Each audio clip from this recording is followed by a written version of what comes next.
Sa bawat hakbang natin sa lupa, may isang mundong nabubuhay na halos hindi natin nakikita. Isang kaharian na may sariling batas, may sariling ekonomiya, may sariling hukbo ng army. Ito ang mga langgam. Kabilang sila sa pamilya ng Formicidae. Bahagi ng mga Hymenoptera. The Hymenoptera is a large order of insects. Kabilang nila ang mga bubuyog at putakti. Ngunit sa lahat ng ito, ang langgam ang pinakamatagumpay pagdating sa organisasyon at bilang ng kanilang members sa kaharian. Tinatayang bilyon-bilyon ang kanilang populasyon. At kung pagsasamahin ang bigat ng lahat ng langgam sa mundo, maaari itong pumantay, o lumampas pa sa kabuoang bigat ng lahat ng tao. Pero paano nga ba naging ganito kalakas ang isang napakaliit na nilalang? Mahigit 100 milyong taon na ang nakalipas. Noong panahon pa ng mga dinosaur. Dito nagsimula ang kwento ng langgam. Pinaniniwalaang nag-evolve na sila mula sa mga sinaunang wasp. Habang nagbabago ang klima, at dumadami ang mga namumulaklak na halaman. Natutunan ng mga unang langgam ang isang mahalagang estratehiya. Pamumuhay bilang isang organisadong grupo. Habang maraming uri ng nilalang ang naglaho dahil sa mass extinction. Nakaligtas ang mga langgam. Hindi dahil sila ang pinakamalakas, kundi dahil sila ang pinakamadiskarte. Sa bawat kaharian, may isang reyna, ngunit hindi siya ang king sa kanilang kaharian. Hindi siya nag-uutos, hindi siya nagdedesisyon. Ang kanyang pangunahing tungkulin ay mangitlog. Ang isang reyna ay maaaring mabuhay ng higit 10 hanggang 30 taon. Depende sa uri ng langgam. Karaniwang 2 hanggang 3 beses na mas malaki kaysa sa mga workers ant. Sila ay ipinanganak na may mga pakpak. Mas matagal ang buhay kaysa karamihan sa mga insekto. Kapag panahon na ng nuptial flight, lilipad ang mga batang reyna at ang lalaki upang magparami sa himpapawid. Pagkatapos nito, babagsak sila sa iba't ibang bahagi ng lupa upang doon sila magsimula ng bagong kaharian. Isang reyna, isang hukay na kaharian sa ilalim ng lupa. Doon magsisimula ang kanilang imperyo. Ang workers na langgam ang pinakamarami at bumubuo sa halos buong populasyon ng isang kaharian. Ang workers na langgam ay naka-assign sa paghahanap ng pagkain. Nagbabantay sa kaharian. Naglilinis ng kanilang community. Nag-aalaga ng itlog at larva ng reyna. Ang workers na langgam din ang gumagawa at nagpapalawak ng pugad.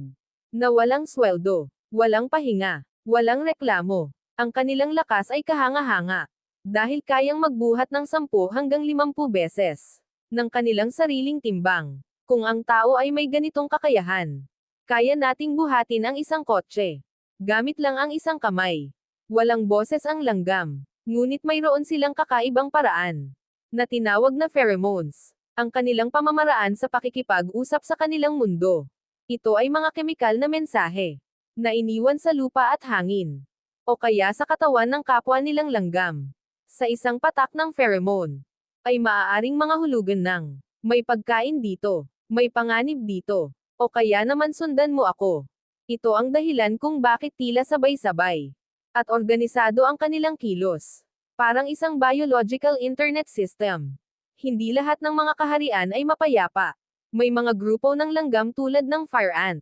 Maliit na tinatayang 1.5 hanggang 6 na milimetro. May karaniwang kulay na mapusyaw na kayumanggi o kulay ng luya. Ito ay bumubuo ng malaking koloni. Kadalasang multi-queen sa isang kaharian. Nakilala sa matinding aggressive. Kilala sa masakit at makamandag na kagat. Dahil sa nagdudulot ng makati. Pangmatagalang pulang bukol. Kapag naistorbo ang kanilang kaharian, sabay-sabay silang aatake. Mayroon silang mga army ants, gaya ng Ecitin ant, na gumagalaw bilang isang napakalaking hukbo. Nililinis ang kagubatan habang sila'y nagmamarcha. Sa kanilang pagdaan, halos walang makakatakas. Mayroon ding mga slave-making ants, na kilala rin bilang dull-otic ants. Ito ang isang uri ng social parasite, na sumasalakay sa mga pugad ng iba pang uri ng langgam, at kinukuha ang kanilang larva, upang gawing nilang manggagawang alipin. Isang madilim ngunit kahanga-hangang aspeto ng kanilang mundo. Ang mga leafcutter ants, tulad ng ate ant ay hindi kumakain ng dahon. Sa halip ay ginagamit nila ito upang patubuin ang fungus. Ito ang kanilang pangunahing pagkain. May mga underground chambers silang parang greenhouse. Isang komplikadong agrikultural na sistema. Bago pa man matutong magsaka ang tao. Mayroon ding mga langgam na nag-aalaga ng aphids. Para sa kanilang matamis na honeydew. Pinoprotektahan sila kapalit ng matamis na likido. May mga pagkakataon na ang isang kaharian ay hindi lamang milyon, kundi bilyon ang kanilang miyembro. Ito ang Argentine ant, o Linapithema humil, ay kilala sa pagbuo ng super colony na umaabot ng daan-daang kilometro. Sa loob ng super colony, hindi sila nag-aaway kahit magkahiwalay ang kanilang pugad. Isa itong napakalaking megacity ng mga langgam. Kung mawawala ang mga langgam, titigil ang natural na pag-aerate ng lupa. Mabagal ang decomposition. Maaapektuhan ang pagkalat ng buto ng halaman. Tataas ang populasyon ng ilang peste. Sila ay ecosystem engineers. Tahimik, ngunit kritikal. Ang lipunan ng langgam ay hindi nakabase sa ego, kundi sa kolektibong layunin. Walang personal na ambisyon. Walang kompetisyon para sa posisyon.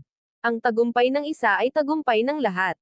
Marahil ito ang dahilan kung bakit sila ay nanatili at umunlad sa loob ng milyon-milyong taon.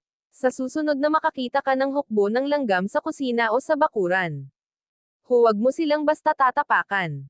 Sa ilalim ng lupa, may isang komplikadong lungsod. May mga nursery. May mga imbakan ng pagkain. May mga sundalo. May isang reyna na patuloy na bumubuo ng susunod na henerasyon. Sa kanilang liit, dala nila ang isa sa pinaka-epektibong sistema ng organisasyon sa buong planeta. Sila ang tahimik na arkitekto ng kalikasan. At habang tayo'y abala sa ating mundo, patuloy silang nagtatayo ng kanila kaharian. Huwag kalimutang mag-like, mag-comment, at mag-subscribe para sa mas marami pang amazing story recaps. Huwag kalimutang mag-like, mag-comment, at mag-subscribe para sa mas marami pang amazing story recaps.